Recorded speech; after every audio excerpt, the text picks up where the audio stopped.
Start करते हैं defence technology, science and technology का ये एक पोर्शन।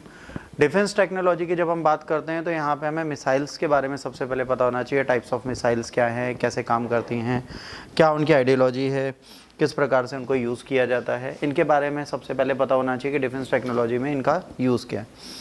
तो हमारे पास अगर हम शस्त्र की बात करें तो ये कैसी होती हैं, एयरबॉर्न होती हैं। पहली चीज़ क्या है, एयरबॉर्न होती है। इसका मतलब क्या हो गया, ये हवा में है ना आक्रमण करने वाली मिसाइलें हैं जो हवा में चलती हैं, हवा में युद्ध नीतियाँ लाती हैं, हवा में चलती हैं। इसका एडवांस वर्जन अब आया। उससे पहले क्या था, जो बो एंड एरो था, जो तीर धनुष होता था, वो भी सेम काम करता था। एग्जैक्टली सेम वर्किंग क्या करता था, तीर एंड धनुष करता था। Bow and arrow was doing exactly same in the earlier time. आज क्या हो गया, आज मिसाइल टेक्नोलॉजी बहुत ज़्यादा एडवांस हो गई है, बहुत ज़्यादा बदल चुकी है। आज मिसाइल को हम यूज़ करते हैं दो तरीके से वॉर हेड में। एक यूज़ करते हैं कन्वेंशनल और एक यूज़ करते हैं न्यूक्लियर। तो आज मिसाइल्स का यूज़ हमने बहुत ज़्यादा प्रयोग में लाना स्टार्ट कर दिया और मिसाइल बहुत ज़्यादा सीवियरली हमारे यहाँ यूज़ होती है। और ये जो होती है दो तरीके से चलती है। जब भी हम मिसाइल्स की बात करते हो तो इन पे एक सेल्फ प्रोपेल्ड इंजन लगा होता है। सेल्फ प्रोपेल्ड इंजन का मतलब होता है जो इंजन खुद चलता है, खुद चीज़ें करता है, तो उसे बोलते हैं सेल्फ प्रोपेल्ड इंजन। ये इंजन लगा होता है जो इसको गाइड भी करता है, इसको रेगुलेट भी करता है, इसको हर जगह ले भी जाता है। तो ये सेल्फ प्रोपेल्ड इंजन होता है इसमें। मिसाइल्स जो होती है बेटा दो तरीके की होती हैं। There are the two types of missile. पहली होती है बैलिस्टिक, दूसरी होती है क्रूज। तो दो मिसाइल्स होती हैं। अगर हम मिसाइल्स की बात करें तो पहली आपकी होती है बैलिस्टिक एंड सेकेंड होती है क्रूज। बैलिस्टिक मिसाइल और क्रूज मिसाइल को समझने से पहले आपको एक चीज समझनी है। एक एटमॉस्फेयर होता है, एटमॉस्फेयर को बोलते हैं इंडो एंड एक्सपो। क्या बोलते हैं, एक एटमॉस्फेयर ये होता है, एक एटमॉस्फेयर ये होता है। ये होता है इंडो, ये होता है एक्सो। तो इंडो एंड एक्सो में क्या अंतर होता है, ये चीज़ आपको पहले से पता होनी चाहिए। अगर ये आपको पता है तो ठीक है, बट अगर ये नहीं पता तो आपको प्रॉब्लम होगी। इंडो का मतलब क्या होता है, that particular Indo means what. Indo का मतलब ये होता है बच्चे कि जो भी मिसाइल चलाई जाएगी इंडो एटमॉस्फेयर में, बहुत ध्यान से समझिएगा, इस इंडो एटमॉस्फेयर में जो मिसाइल चली जाएगी वो एटमॉस्फेयर के अंदर रहेगी। एटमॉस्फेयर के अंदर रहेगी मतलब इसमें कौन सा इंजन लगा होगा, जेट इंजन, जो वायु को अवशोषित करेगा, उस हिसाब से अपने कंबंशन को करेगा, तो एटमॉस्फेयर के अंदर ही रहेगी। जितनी क्रूज मिसाइल हैं, जितनी क्रूज मिसाइल हैं वो सारी क्या होती हैं, इंडो मिसाइल होती हैं। पहली चीज याद रखना, एमसीक्यू में कंफ्यूज करते हैं। जितनी भी क्रूज मिसाइल है they all are the Indo missile, ठीक है, क्योंकि एटमॉस्फेयर के अंदर रहती है। अब जो बैलिस्टिक मिसाइल चलती है, बैलिस्टिक मिसाइल के साथ क्या दिक्कत होती है। बैलिस्टिक मिसाइल बेटा यहाँ से लॉन्च की गई, ठीक है, लेट सपोज यहाँ से लॉन्च की गई, ऐसे गई, ऐसे गई, इसके बाद एक्सो में गई, एक्सो के बाद फिर ऐसे गई, ऐसे गई, ऐसे गई, वैसे इंडो में वापस घुसी और अटैक। अब ये क्या होती है, ये होती है एक्सो मिसाइल। एक्सो मिसाइल में क्या होता है, दो टाइप के इंजन लगाए जाते हैं। अगर आप ध्यान से देखेंगे कोई भी मिसाइल होगी तो वो दो इंजन से चलेगी। अगर आपको सिंगल इंजन चलाना है सिंगल चलाइए, वरना सॉलिड एंड लिक्विड दो इंजन टेक्नोलॉजी आपको उसमें डालनी पड़ेगी। जितनी भी हम मिसाइल्स पढ़ते हैं, कोई सॉलिड लिक्विड सॉलिड है, कोई लिक्विड है, कोई लिक्विड सॉलिड है। ये क्यों है, ये इंजन के टाइप इसलिए दिए गए क्योंकि जहां पर दो इंजन के टाइप हैं वो मिसाइल हमेशा क्या होगी, एक्सो, ठीक। अब इंडो के साथ प्रॉब्लम क्या है, इंडो का स्पेस ज्यादा नहीं होगा ना, क्योंकि ये जो मिसाइल है बेटा, ये वाली जो मिसाइल है ये एरिया बहुत कम कवर करेगी, ठीक, एटमॉस्फेयर के अंदर रहेगी, बहुत कम एरिया कवर करेगी। तो इसको बोलते हैं क्रूज मिसाइल। जो एटमॉस्फेयर के अंदर रहे मतलब क्या हो, जो एंडो हो डेट इज क्रूज मिसाइल, जो एंडो एंड एक्सो दोनों हो डेट इज बैलिस्टिक मिसाइल। पहला बेसिक डिफरेंस समझ में आया। इंडो एक्सो में क्या होता है, इंडो वह मिसाइल होती है जो मात्र पर्यावरण के अंदर, वातावरण के अंदर, वायुमंडल के अंदर रह के कार्य करती है। मतलब ये वायुमंडल से बाहर नहीं जा सकती, इसलिए नहीं जा सकती क्योंकि अगर वे वायुमंडल से बाहर जाएगी तो ये चलेगी नहीं, इसका इंजन खराब हो जाएगा, क्योंकि ये ऑक्सीजन कहाँ से ले रही है, एटमॉस्फेयर से ले रही है। बट जो एक्सो मिसाइल है वो अपना खुद का ऑक्सीजन लेके चलती है, वो खुद को फूंक सकती है, तो उसको कोई प्रॉब्लम इस जगह पे होती नहीं है। ठीक, इंडो एक्सो में कोई डाउट आया किसी को? नहीं। अब इसका क्या होता है, जो ये वाली मिसाइल होती है ये 3 टेक्नोलॉजी के आधार पर कार्य करती है। कौन कौन सी होगी बताओ? जो बैलिस्टिक मिसाइल्स होंगी, एक वो तो शूट एंड फॉरगेट होती है। क्रूज मिसाइल का मतलब है टारगेट पे हिट करो और भूल जाओ, वो अपने आप उड़ा के आएगी। यहां पे क्या होता है, पहला होता है टेक ऑफ,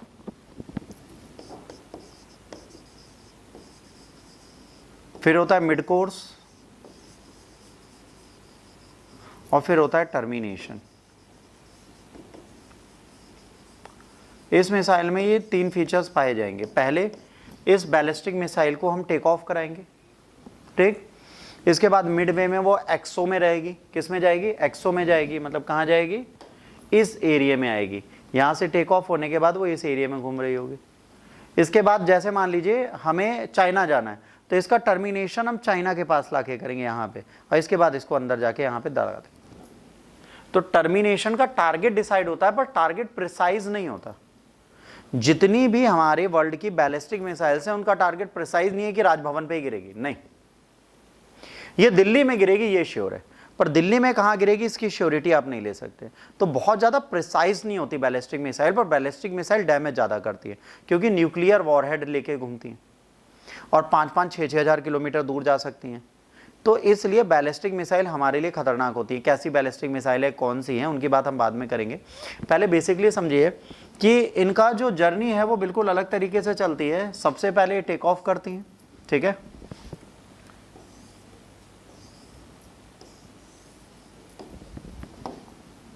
सबसे पहले ये क्या करती हैं, यहाँ से टेक ऑफ करती है मिसाइल इस जगह से, फिर ये ऐसे चलती है, इसके बाद इस एटमॉस्फेयर में आती है, यहाँ चलती है, यहाँ चलती है, इसके बाद ये मिडवे से टर्मिनेशन पे आती है और यहाँ जाके टारगेट पे हिट कर देती है। तो ये 3 तरीके से अपने कार्य को ये प्रॉपर मैनर में निपटाती है। इसी चीज़ की हम लोगों ने यहाँ पर बात की कि इनके 3 पाथ होते हैं जिसके थ्रू ये चलती है, ठीक। अब ये जो बैलिस्टिक मिसाइल्स होती हैं, इनके साथ प्रॉब्लम क्या होती है, ये ध्यान रखना। ये 3 तरीके की हो सकती है, इनकी प्रकृति 3 तरीके की होगी, इनका नेचर जो होगा वो 3 तरीके की बैलिस्टिक मिसाइल हो सकती है। कौन कौन सी बताओ, सोचो। बैलिस्टिक मिसाइल 3 तरीके की हो सकती है। Air to air. पहले तो भैया, सबसे पहले जब भी हम बैलिस्टिक मिसाइल की बात करेंगे, सरफेस से स्टार्ट होगी, सरफेस पे जाके धोएगी। सबसे पहले सरफेस, देखिए इसका सबसे इंपॉर्टेंट टारगेट है, मैक्सिमम बैलिस्टिक मिसाइल सरफेस से चलती हैं, कुछ एयर टू एयर होती हैं। दूसरा ऑप्शन क्या होगा भाई, ये यहां से लगाई और ये ऐसे गई और यहाँ चाइना में जाके उड़ गई, दिल्ली से लॉन्च की और बीजिंग उड़ाई आई, ये हो गया सरफेस टू सरफेस, ठीक। फिर आया सरफेस टू एयर, हमने दिल्ली से छोड़ा, यहाँ पे एक मिसाइल आई या एक प्लेन आया, हमने इसको उड़ा दिया, ये हो गया सरफेस टू एयर, ठीक। इसके बाद air to air. Air to air में क्या होगा, इसको हम प्लेन से ले गए, हमने यहाँ से इसको छोड़ा और ये जाके यहाँ पे उड़ा दिया दूसरे को। तो इसके 3 प्रकार होते हैं। पहला होता है सरफेस टू सरफेस, दूसरा होता है सरफेस टू एयर, और तीसरा होता है एयर टू एयर, ठीक।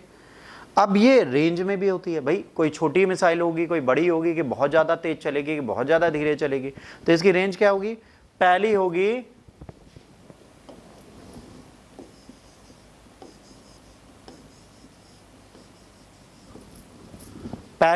SRBM, दूसरी होगी MRBM। पहली क्या है, SRBM, दूसरी है MRBM, तीसरी है ITRBM।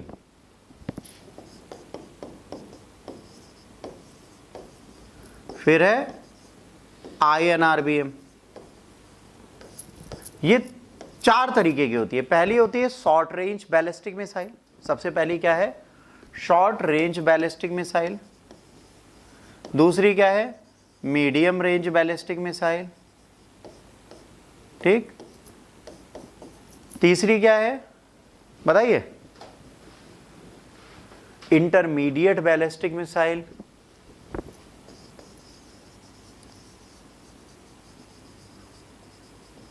और लास्ट जो है वो है inter continental ballistic missile. Intercontinental range ballistic missile का सिंपल सा मतलब क्या हो गया, एक महाद्वीप से दूसरे महाद्वीप को मार सकती है। मतलब चाइना से रशिया जा सकते हैं, रशिया से इंडिया आ सकते हैं, रशिया से अमेरिका जा सकते हैं, अमेरिका से साउथ अमेरिका जा सकते हैं, हम अफ्रीका जा सकते हैं। हर एक कॉन्टिनेंट को अपने घर में बैठ के हम मार सकते हैं। मतलब हमें वहां जाने की जरूरत नहीं है, हम अपने घर में बैठे रहेंगे, हम यहाँ से मिसाइल लागेंगे, सो जाएंगे, अगले दिन खबर आएगी सब हो गया वहां। तो वर्ल्ड में सबसे बड़ा खतरा है ये, और आज सबके पास इंटरकॉन्टिनेंटल बैलिस्टिक मिसाइल है जिसमें भारत भी आता है। तो ये एक हमारे लिए खतरा है। शॉर्ट रेंज बैलिस्टिक मिसाइल कितनी डिस्टेंस पे चलती है बेटा, ये भी यही लिख लीजिए। ये चलती है 1000 किलोमीटर, इसकी रेंज मैक्सिमम होती है कितनी, 1000 किलोमीटर। दूसरे की कितनी होती है, 1000 से 3000 किलोमीटर। इसकी होती है 1000 से 3000 किलोमीटर, इसकी होती है 3000 से 5000 किलोमीटर, और इसकी होती है अबव 5000। जो इंटरकॉन्टिनेंटल है वो 5000 से ऊपर की रेंज हमको प्रोवाइड कराती हुई दिखती है। ठीक है, अब क्रूज मिसाइल क्या होती है। क्रूज मिसाइल का मतलब होता है बच्चों, जब हम यहां पे क्रूज मिसाइल की बात करेंगे तो ये जो क्रूज मिसाइल है इसके साथ क्या है, इसका प्रीसेट टारगेट होता है। मतलब इसकी जो लक्ष्य है वो पहले से फिक्स है। पहली चीज, इसका लक्ष्य पहले से फिक्स होगा। दूसरा क्या होगी, इंडो मिसाइल है।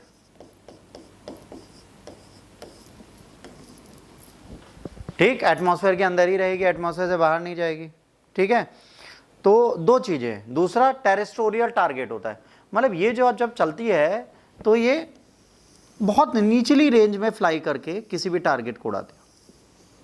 ये निचली रेंज में उड़ रही है, बहुत ज्यादा ऊंचाई पे नहीं जा रही, तो इसको डिटेक्ट करना बड़ा मुश्किल है।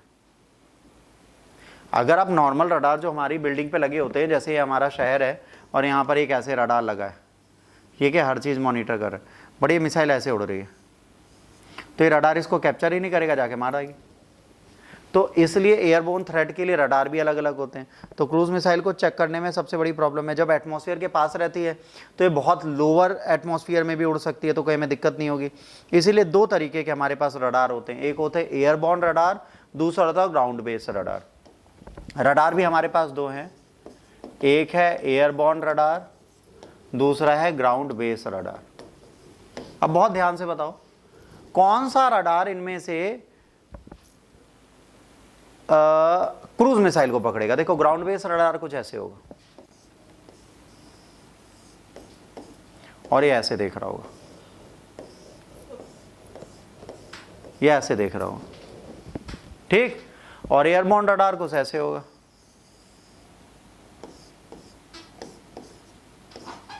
ठीक, और ये ऐसे देख रहा होगा नीचे को।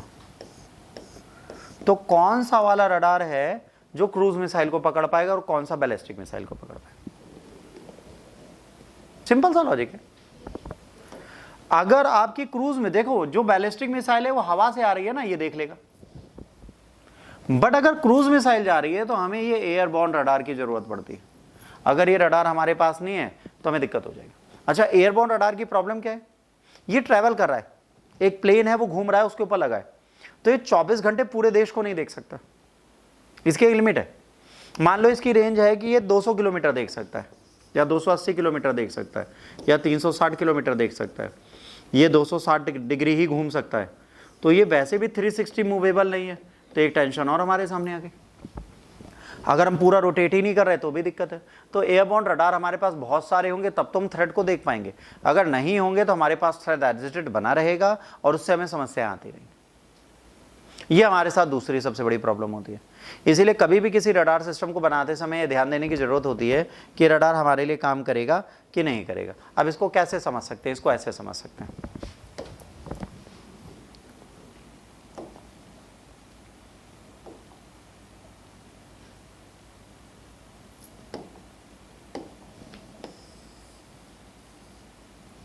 कलर बहुत अच्छा है।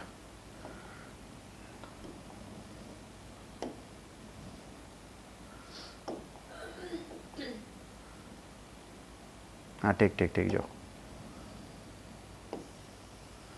मान लो ये है,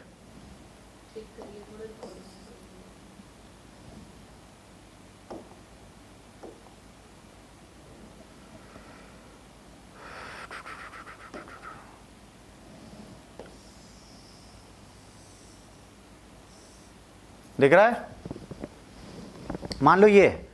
अब अगर एक मिसाइल बच्चों इस जगह ट्रेवल कर रही है और यहां जाके मार रही है, इजी हुआ? यहां से निकली और वो ट्रेवल करते हुए जा रही है, जा रही है, जा रही है, जा रही है, जा रही है और यहां जाके गिर गई, तो एज ऑलवेज कौन सी मिसाइल होगी? कौन सी मिसाइल होगी? पहली चीज देखो ना, ये लोअर एल्टीट्यूड में उड़ रही है, ऊपर जा ही नहीं रही है, ऐसे नहीं जा रही, ये लोअर एल्टीट्यूड पे मिल रही है, तो ये कौन सी है? ये क्रूज मिसाइल है। और जब ये क्रूज मिसाइल है तो इसको चेक कौन करेगा? यहां पे जो एक प्लेन उड़ रहा होगा वो चेक करेगा कि भाई साहब एक मिसाइल आ गई, इसको बचो। तो याद रखना, जब भी कोई सरफेस के नियर बाई उड़ती है तो उसको कभी भी ग्राउंड रडार नहीं पकड़ सकता। तो ग्राउंड रडार की कैपेबिलिटीज खत्म, उसको पकड़ने का काम उसका है ही नहीं। तो जब उसे ग्राउंड रडार नहीं पकड़ेगा तो उसे कौन पकड़ेगा? एयरबोर्न रडार पकड़ेगा। तो हमें क्या चाहिए? हमें एयरबोर्न रडार चाहिए। अगर हमारे पास एयरबोर्न रडार नहीं होगा तब हमें बहुत ज़्यादा प्रॉब्लम आएगी। ठीक, यहाँ तक क्लियर है? अब समझ लो तीन चीज़ें हमने अभी पढ़ी, अभी और आगे पढ़ रहे हैं। पहला हमने पढ़ा भाई बैलिस्टिक मिसाइल, क्रूज मिसाइल और रडार्स। ये तीन चीजें हमने डिफेंस टेक्नोलॉजी में अभी तक खत्म की। अब इसकी साउंड की बात आती है। साउंड जो होती है वो कैसे लिखते हैं कि भाई सबसोनिक कौन सी है, सुपरसोनिक कौन सी है, हाइपरसोनिक कौन सी। सबसोनिक का मतलब होता है जो माक 1 की स्पीड में चले। सबसोनिक का मतलब है जो माक 1 की स्पीड में चले। सबसोनिक का मतलब है, बताइए, सबसोनिक का मतलब है जो 1 से ऊपर चले। ये क्या होगी? सबसोनिक। ऊपर सही बना है? नहीं, सबसोनिक वो होगी जो 1 से अधिक हो। फिर सुपरसोनिक क्या होगी?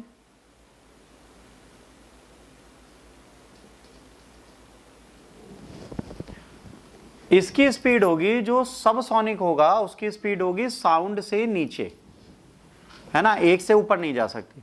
बट जो सुपरसोनिक होगी उसकी स्पीड 1 से ऊपर जाएगी, पर जो हाइपरसोनिक होगी वो 5 माक की स्पीड तक जाती है। फिर से समझ लीजिए, जो सबसोनिक है वो 0.1 से नीचे रहेगी, जो सुपरसोनिक है इससे ऊपर जाएगी, और जो हाइपर सोनिक है वो 5 माक की स्पीड से ऊपर रहेगी। तो अब ये 3 तरीके की स्पीड होती हैं जिनको हम देखते हैं। अब इनसे क्या पता चलता है कि भाई कौन सा प्लेन किस स्पीड में चलेगा, वहां पे कितना फायदा होगा, कितना लॉस होगा। ठीक, समझ में आया क्या बता रहे हैं? अब यहां पर जैसे हमारी कंट्री की एक मिसाइल है जिसका नाम है निर्भय, सुना होगा आपने, ठीक है? हमारी कंट्री की एक मिसाइल है निर्भय।